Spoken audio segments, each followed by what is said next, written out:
আমি আহ্বান জানাই সমস্ত রাজনৈতিক দলসমূহ এবং দেশবাসীকে, আসুন আমরা ঐক্যবদ্ধ হই, আর অনৈক্য নয়, বিশৃঙ্খলা নয়, ধ্বংস নয়, সাধারণ মানুষের রুটি রুজির পথ বন্ধ করা নয়। স্বাধীন বাংলাদেশের প্রতিটি নাগরিক একান্তভাবে শান্তি চায়, শৃঙ্খলা চায়, ঐক্য চায়, উপার্জনের অধিকার চায়। সেই সব ন্যায্য অধিকারের পথ সুগম করার দায়িত্ব আমাদের সকলের। আমি বারবার বলেছি, বিগত 15ই ফেব্রুয়ারি নির্বাচন ভবিষ্যতে এমন একটি পরিবেশ সৃষ্টি করবে যাতে সমস্ত রাজনৈতিক দলগুলো অদূর ভবিষ্যতে পরবর্তী সংসদ নির্বাচনে অংশগ্রহণ করতে পারবে।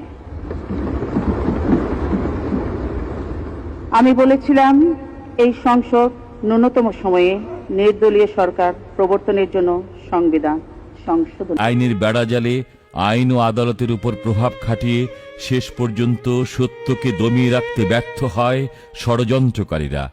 বাধ্য হয় তারেক রহমানকে মুক্তি দিতে। 2008 সালের 3রা সেপ্টেম্বর হাসপাতালের প্রিজন সেলের বন্দিদশা থেকে মুক্ত হন তারেক রহমান।